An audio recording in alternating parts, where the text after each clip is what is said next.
All right, we have here a 2014 Rocket Triumph Touring Edition. We're going to put that phone mount in place. And I step backward just a little here to show you some of the process to get to the where the wiring goes for all of that. So step number one, inside your saddlebag, there are two quarter turn screws. Untighten those and it'll drop off of here. And when you're putting this back on, make sure there's a rubber mounts on the bottom side of these, there and there. Little half circles that sit on top of this bar. If it's not seated correctly, when you put that on, your saddlebag won't fit correct. But for the seat, bolt in the back and one under the rider on both sides like that. And then the whole seat lifts out. Next, you got to take the bear claw off, and at the front of the bear claw, right here, there's a bolt. I've already undone it here, and then the whole bear claw slides forward.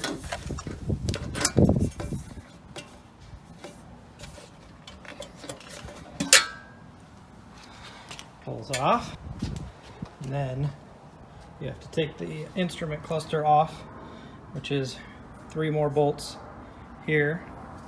And then when you lift it up, I've already got it undone here, and I don't know if these gaskets stay on other Triumphs, but mine is a bit worn out and I have to get it seated on there every time I put it back on. But when you pull it off, that plug right there is plugged into the bottom of that instrument cluster right there, and you just move that boot back and squeeze the little clip and it comes off there pretty easy. And then you've got up here underneath your 333, behind it, you've got 2 Starbit bolts that release the tank, and the tank is hinged on the back here.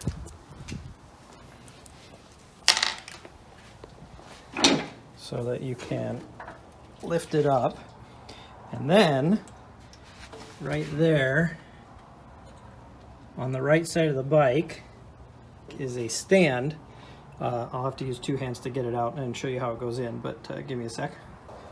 So that stand will pull out of those clips right there, and then at one end it's got the little hook that'll go through the bolt hole and stand it up out of one of the holes where the those bolts we just pulled out of a moment ago.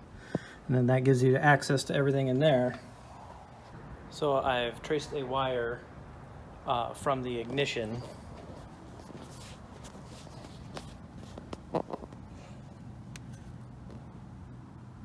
down here that heads back.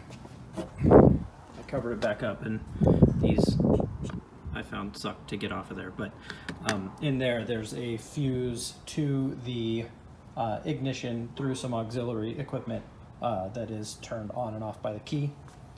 And so I have soldered into that line here, and give me a sec, I'll tape all that back up. We'll show you what it looks like.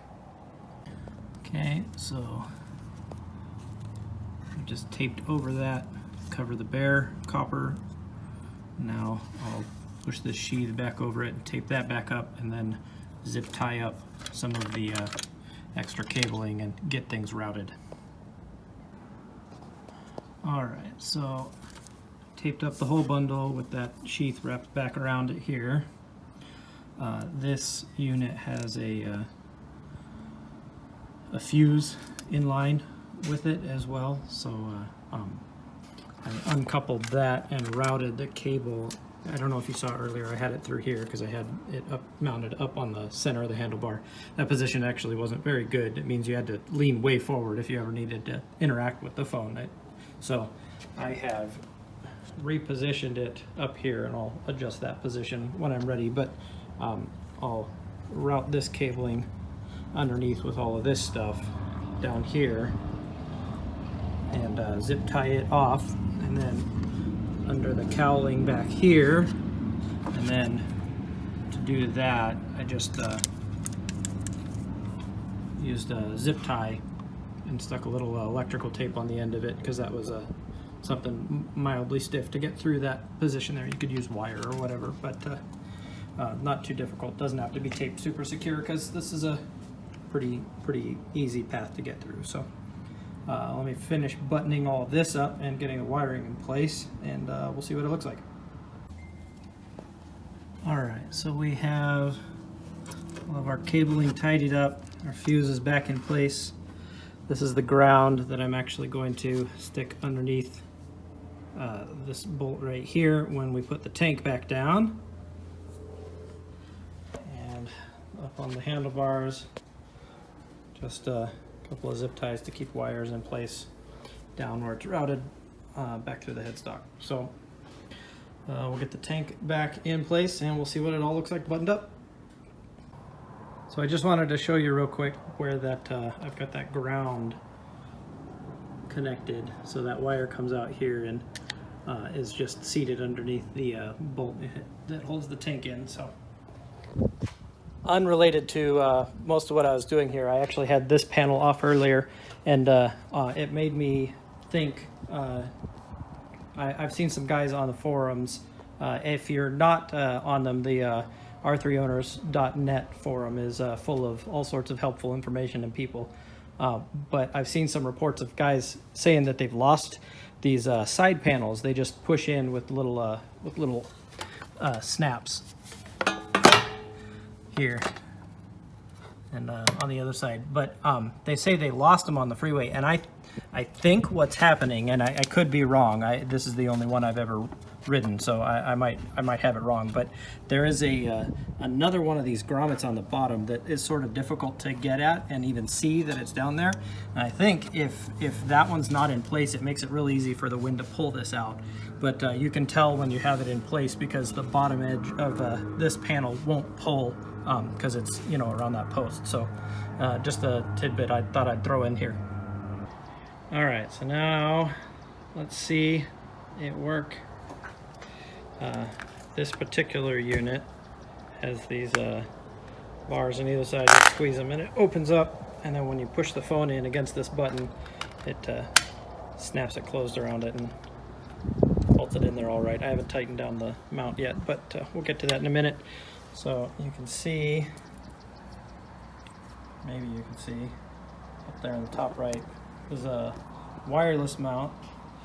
You can see the wiring that I showed earlier. I turn the key on.